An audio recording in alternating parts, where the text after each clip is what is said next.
Alors, j'ai eu une discussion assez longue également avec mon ami Valentin, qui est un antisémite notoire, qui est récemment assez proche d'Alain Soral, et d'autres personnes comme Blanquart, Lassas, c'est ça, Philippe, que j'ai d'ailleurs encore remis en ligne récemment. Et lui, son truc, c'est le déicide. Le déicide, c'est ce qui détrône les Juifs. C'est ce qui met fin à leur alliance.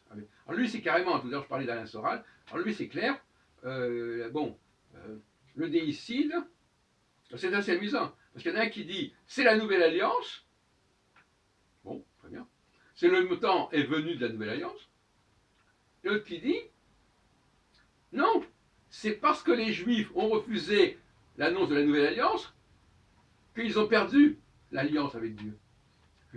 Donc il y a une espèce de télescopage chronologique qui est assez comique. Alors il faut savoir si la nouvelle alliance a été annoncée et que les Juifs l'ont refusée, ou que c'est parce que les Juifs ont refusé Jésus que c'est la fin de leur alliance avec Dieu. De toute façon, dans un cas ou dans l'autre, ça ne respecte pas Jérémie 31, ni même l'Épître aux Hébreux, qui est dans le Nouveau Testament, qui dit que de toute façon, l'ancienne alliance, le mot testament veut dire alliance, l'ancienne alliance est relayée par la nouvelle alliance, mais toujours avec le peuple hébraïque. C'est marqué clairement, noir sur blanc, Jérémie 31 ou Épître aux Hébreux, chapitre 8. Donc il n'y a pas de changement à ce niveau-là. Mais le problème, c'est la problématique de la chute. Ceux qui sont en bas, en dessous, dominés, espèrent que ceux qui sont en haut vont chuter,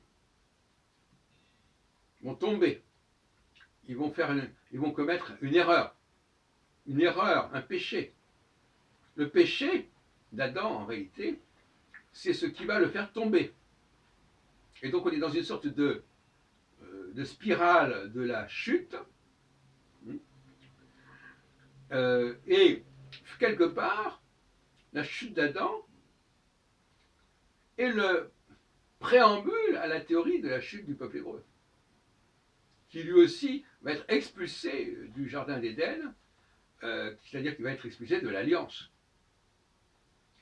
Alors la question est de savoir, on a déjà parlé, qui est-ce qui élabore des théories sur la chute?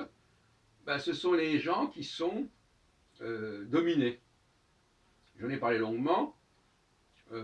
Pourquoi le cadet dans le Pentateuque l'emporte? Parce qu'il est dominé et qu'il va l'emporter sur l'aîné. Que ce soit dans le cas de Jacob par rapport à Isaïe, ou même dans le cas de Joseph par rapport à Judas. Ce qui a donné d'ailleurs les deux peuples, les deux royaumes. Le royaume de Joseph au nord, qui s'appelle aussi Éphraïm, Éphraïm étant un des fils de Joseph, et le royaume du sud, Juda, qui a donné les Juifs. Alors, donc, voyez-vous, la théorie de la chute, du péché, c'est une invention, c'est un mythe qui permet à ceux qui sont en bas de remplacer ceux qui sont en haut. C'est le grand remplacement. Et donc, on invente toutes sortes d'hypothèses comme quoi ceux qui étaient en haut ne peuvent plus rester en haut, ils vont chuter. Et déjà, dans les premiers chapitres de la Genèse, il y a ça. Pourquoi? Parce qu'il y a une influence considérable du royaume du Nord sur la rédaction finale de l'Ancien Testament, et que le royaume du Nord, c'est celui qui a été dominé, colonisé par le royaume du Sud, qui veut se décoloniser, et qui invente une théorie de la chute. C'est-à-dire que c'est toujours la même chose. Adam, c'est celui qui était promis un certain destin, et qui a chuté, et qui a failli. Tout comme le royaume de Juda, la dynastie davidienne a chuté, et on l'évacue. Voilà. Bon, alors évidemment, la Bible c'est très compliqué parce que Jésus se réfère à Judas et à la filiation avec Jessé, mais il n'empêche qu'il y a beaucoup d'éléments anti-judaïques au sens littéral du terme, dans l'Ancien Testament, parce que tout simplement, Éphraïm, le royaume du Nord, il est contre le royaume du Juda, donc il est anti-judaïque, littéralement parlant. Et donc on n'a pas attendu le christianisme pour développer l'anti-judaïsme, puisqu'au sein même de la fratrie judaïque ou hébraïque, il y avait déjà une conflictualité qu'on retrouve, je vous l'ai dit tout à l'heure, dans le Pentateuque, entre les deux frères, sans parler de la question d'Isaac par rapport à Ismaël, etc., où Ismaël est évacué quelque part, et il reste Isaac, qui est le second fils d'Abraham. Le second fils qui, en plus, euh, connaît un sort qui est assez proche de celui de Jésus.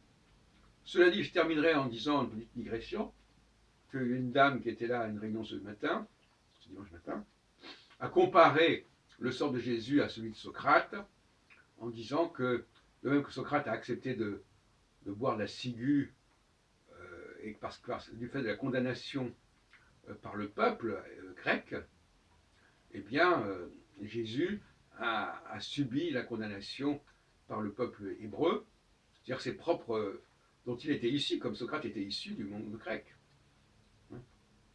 Donc là aussi une question aussi du rapport à la mort chez Socrate, qui vivait quand même 4 ou 5 siècles avant Jésus, et qui a pu donc influencer le récit de la mort de Jésus, pourquoi pas, puisque le monde de Jésus était connaissait très bien le monde hellénique, et donc ça n'a absolument rien d'inconcevable. Et puis un autre personnage qu'il faudrait également aller voir, c'est Job. Je ne l'ai parlé d'ailleurs il y a très longtemps. Le livre de Job, qui par certains côtés n'est pas sans faire penser à Jésus,